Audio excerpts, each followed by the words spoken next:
I'm with Rob Thurlby. We're at the BTBA Nationals in Nuneaton. You've obviously people have been talking to you mostly about your recent win in Paris or near Paris. Well done. Thank you. Okay. You're back down to England now. You're back in the normal sort of everyday bowling scene. How do you think it compares? It's. I mean, first of all, it's a very different environment. I didn't make any secret of the fact that I'm not particularly a big game player and not particularly always that comfortable in the limelight. So to be honest, to be back here, back among familiar surroundings, I'm a lot more comfortable. Obviously, this being the Nationals, as far as the UK goes, it is a high-profile tournament and obviously a high-entry tournament as well. So it's by no means a small event, but yeah, it's certainly got a lot more of a relaxed feel about it. And certainly, you know, the crowds are a little bit smaller, and the media exposure isn't quite as great as perhaps it was out in Paris. That's for sure. So, what do you say is the main difference between bowling in the UK and bowling in Europe? It's a very difficult. It's a difficult thing to put your finger on exactly what. I don't want to necessarily say the problem is, but the difference is. I think as far as participation goes, when you go into Europe, it's evident that there are a lot more have-a-go heroes, if you like. There's a lot more people who are averaging 150, 160 in their home centres and just want to take part in the events. It's an occasion, and then we want to be part of it.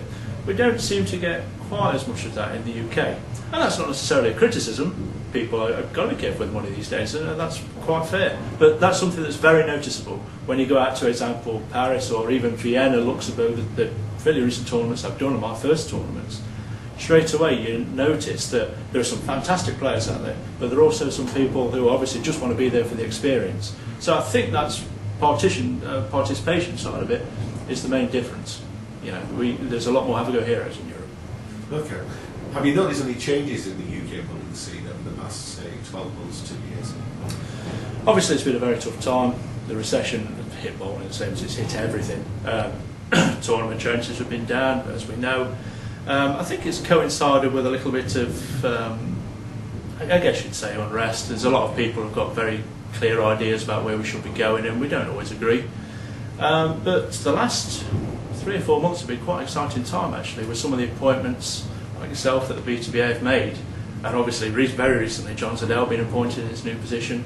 It's very encouraging to see some new faces and some young faces with some, they're going to have some different ideas, and they're going to want to take us in a different direction. So I'm actually very positive about the state of bowling in England at the moment, and maybe there's a few people who would say you must be crazy, but I think we're going to be okay. I think we're over the worst of it in the UK now.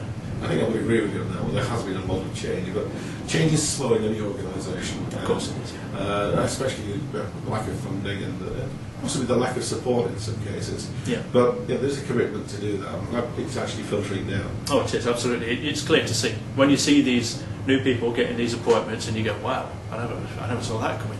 So yeah, it's a very exciting time. I think things are going to be good in the next 12 months. I can see tournament entries on the rise and we're going to be fine. You're obviously involved in both sides. You're a bowler, but you're also a technician. I suppose to some extent you're a part-time centre manager with your mum as well. I do a little bit of everything. If it's anything to do with bowling, I love it, whatever it is. In any particular part of the bowling scene that you don't like, or is there anything that you like more than another? I take an enormous amount of pride in what I do, technically, my job.